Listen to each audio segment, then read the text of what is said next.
우림지부. 제1화 뜻밖의 인연. 어느 산중 은은한 햇살이 비치는 깊은 대나무 숲속. 그곳에서 한 젊은이가 홀로 수련에 몰두하고 있었다. 짙은 초록빛 무복을 걸친 그는 긴 머리결에 갸름한 얼굴선, 짙은 눈매와 오똑한 콧날, 사슴 같은 눈빛을 지닌 청년이었다. 귀공자다운 수려한 외모와 달리 그 몸에서는 강렬한 기운이 감돌았다. 그의 이름은 무명.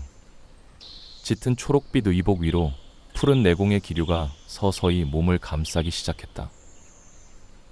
곧이어 무명이 단전에 길을 응집시키자 푸른 구체가 형성되며 원형의 회오리가 몰아쳤다. 그가 손을 뻗는 순간 푸른 기운이 직선으로 폭발하며 땅과 공기를 갈랐다.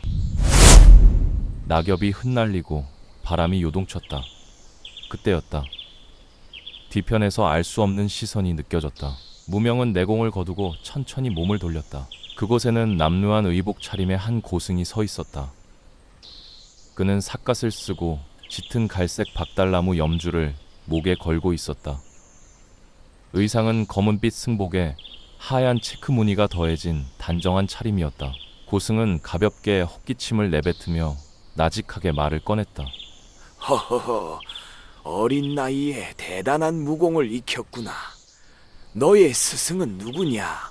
무명은 고개를 숙이며 답했다. 저에겐 스승이 없습니다. 헌데 고승께서는 어디로 향하시는 길이신지요? 고승은 무슨 그냥 할아버지라 부르거라. 예, 할아버지. 하지만 그쪽으론 길이 없습니다. 고승은 미소를 짓고 다른 방향으로 발길을 돌리려 했다. 어린 나이에 혼원진기의 경지라니. 내가 더 가르칠 것도 알려줄 것도 없구나. 더군다나 나는 이미 무림을 등진 몸이니. 잠시만요, 어르신. 오늘 식사는 하셨습니까? 허허, 늙은이 배쯤은 하루쯤 비워도 괜찮지. 괜찮으시다면 제 집으로 모시고 가 식사를 대접하고 싶습니다.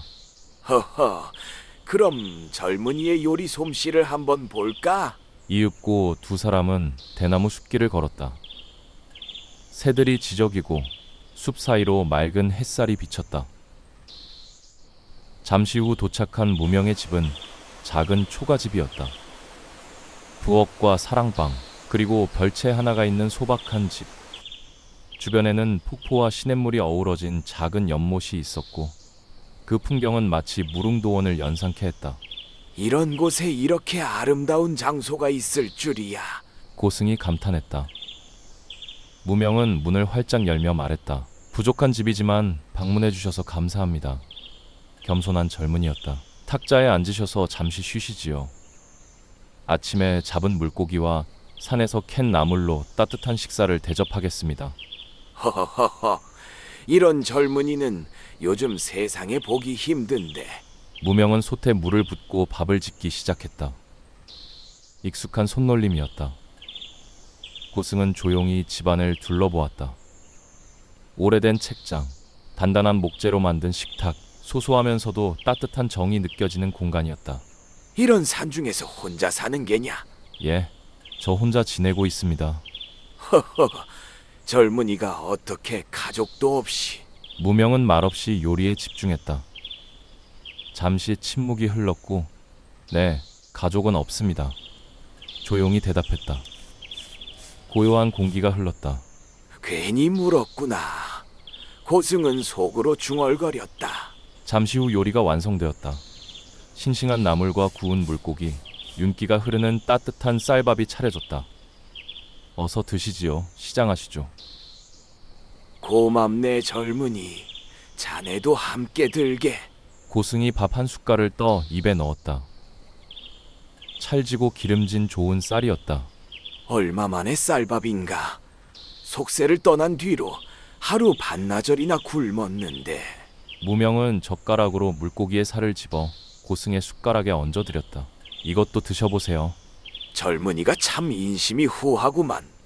헌데 혼원진기의 경지라니 평생 수십 년을 닦아도, 아니 깨달음이 부족한 자는 평생을 바쳐도 도달하지 못한다. 나 역시 그 경지에 이르지 못했건만 이런 순박한 젊은이가 어찌 그리 높은 경지에 올랐단 말인가? 그렇다. 혼원진기란 수십 평생을 닦아도 쌓기 어려운 궁극의 내공이었다. 더군다나 무리민이라면 누구나 일정한 경계심이나 살기를 지니기 마련이지만 무명에게서는 그런 기운이 전혀 느껴지지 않았다. 그는 그저 순수했다. 혼원진기를 완전히 익힌 자는 거의 존재하지 않았다. 대부분의 무공은 양 또는 중 한쪽에 치우쳐 있었고 그 두 기운의 완전한 융합을 이룬 자는 아직 고승의 귀에도 전해진 바가 없었다. 참 그러고 보니 이름을 아직 물어보질 못했구만. 젊은이 이름이 무엇인가? 무명이라 합니다. 무명 이름이 없다는 뜻인가? 아닙니다. 없을 무 밝을 명을 씁니다. 허허허, 독특하군. 없는 듯 빛나는 달빛이라. 뜻이 깊구나. 무명은 고개를 숙였다. 그럼 할아버지의 조남은 어찌 되시지요? 고승이 조용히 입을 열었다. 내 이름은 강철이라네. 무명이 고개를 숙이며 공손히 말했다. 그럼 강철 어르신이라 부르겠습니다. 강철은 미소를 지었다. 허허허, 할아버지라 부르는 게 더 편하지 않겠느냐?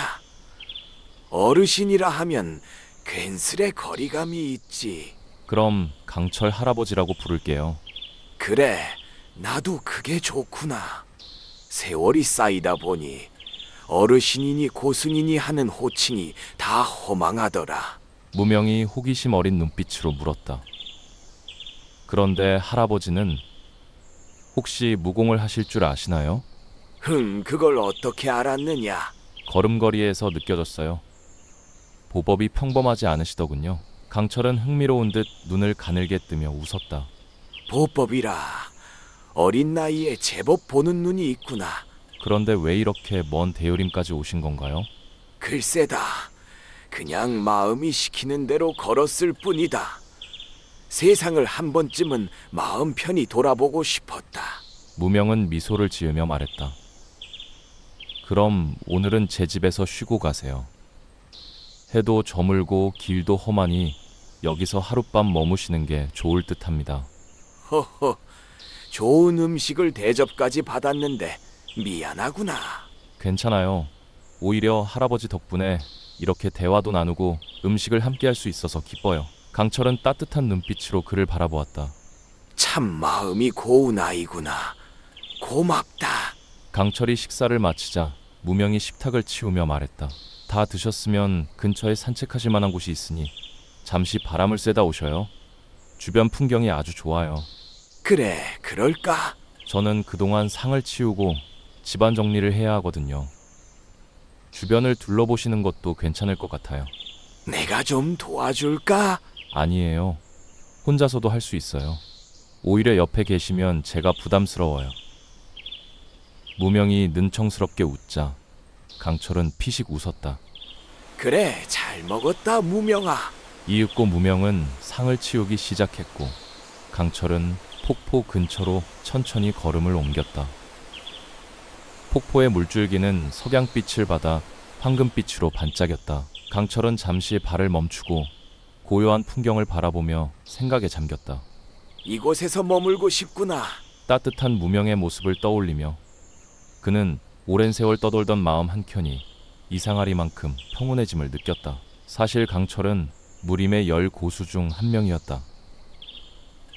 그의 동문무공, 일화금경 한송이 금빛 경전이라 불리는 그 무공은 무림인이라면 모르는 이가 없었다.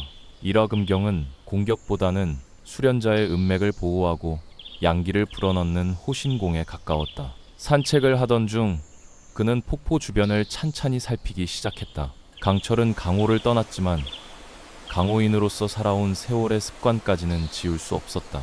그런데 폭포를 바라보던 그의 눈썹이 미묘하게 움직였다. 이상하군.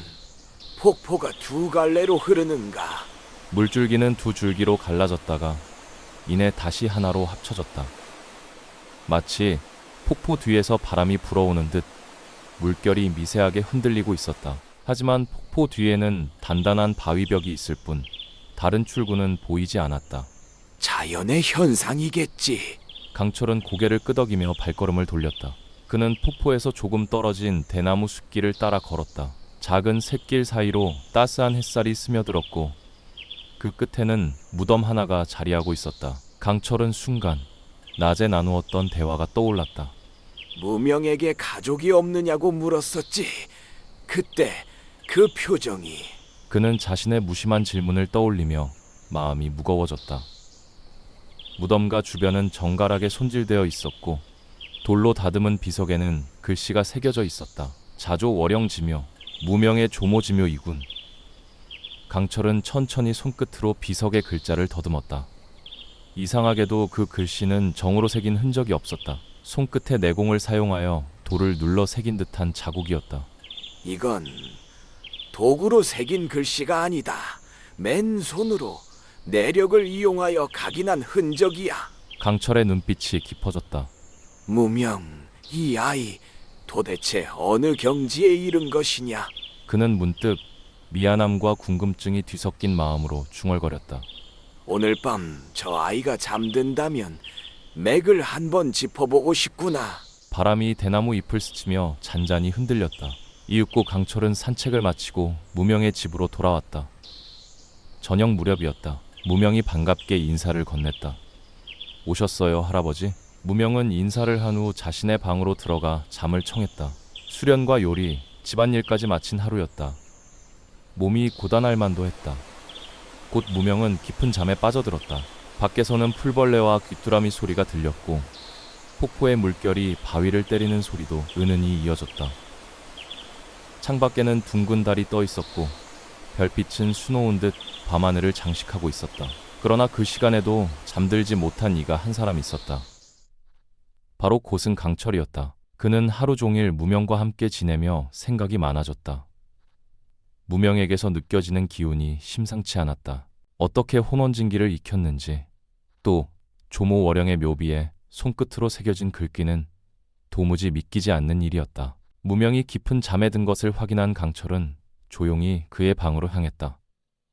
문을 살짝 열자 무명은 대자로 뻗어 자고 있었다. 완전히 뻗었구먼. 고단할 만도 하지. 강철은 낮게 중얼거렸다. 그는 천진난만하게 잠든 무명의 얼굴을 유심히 바라보았다. 입가에 침을 흘리며 자는 모습은 고수라기보다 그저 순박한 청년이었다. 그러나 한참 뒤 무명의 맥을 짚으려 다가간 순간 강철의 눈이 번뜩였다. 무명의 발바닥에는 푸른빛의 문양이 새겨져 있었다. 성화령의 문양이었다. 순간 강철의 이마에 땀방울이 맺혔다. 이것은 설마. 그것은 전설 속 광마만이 지녔다는 문양이라 했다. 300년 전 하룻밤 사이 대요궁을 멸망시켰다고 전해지는 그 존재, 전설이라 믿었던 이야기가 눈앞에 펼쳐진 것이다.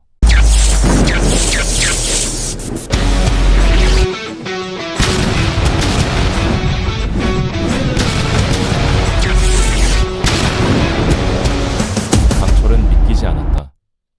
그동안 자신을 극진히 대해준 무명이 그 무시무시한 전설과 연관되어 있을 줄이야. 그는 혼란스러웠다.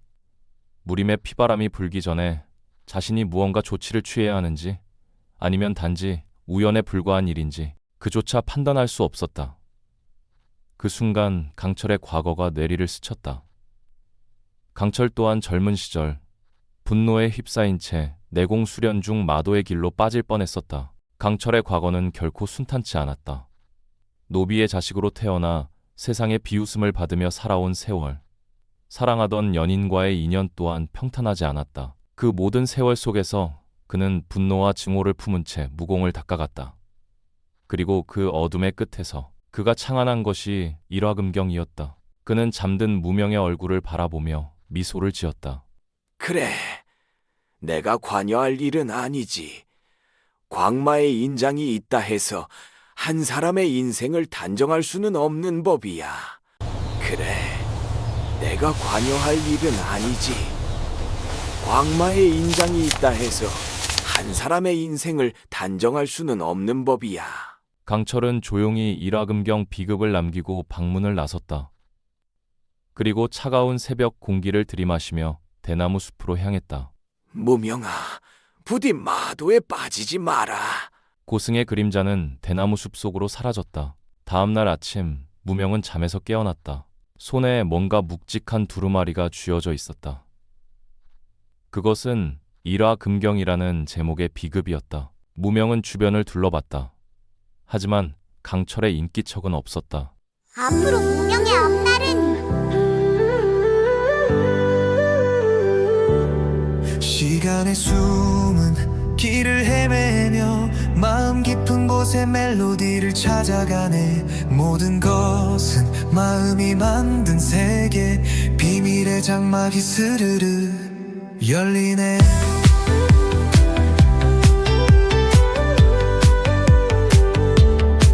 고찰의 종소리 은은히 들려와 영혼의 속삭임처럼 맴도네. 어른거리는 나무 그림자 꿈을 흔들고 마음은 변하는 넓은 바다로다.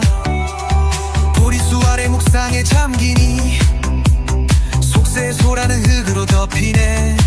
한 생각에 꽃망울 터지고 한 생각에 화려한 먼지 되네. 닫힌 맘의 문 밖에는 알 수 없는 소음과 티끌뿐. 마음의 붓으로 그려내리 내 안의 지리산을. 세상은 마음의 투사, 마음은 세상의 디지털 핀. 마음의 도원에서 논이니 모든 고민은 잊혀지네. 세상은 마음의 그림자일 뿐, 마음은 운명의 항로. 순수한 마음으로 하늘이 영원한 아름다움을. 석양빛 창가에 스며들어 마음의 온기로 적시네. 세월의 강은 조용히 흐르고 마음은 저 먼 항해의 배. 안개 낀 산중에 누가 깬 마음의 비밀 장소 숨어있네. 고요함 속 마음 소리 듣고 소란 속 마음의 자유 지키네. 흐릿한 마음의 안개 깨달음의 빛에 사라지니 마음의 힘으로 주인 되어 삶의 무대를 이끌리. 밤이 빛을 삼킬 때 마음은 꺼지지 않는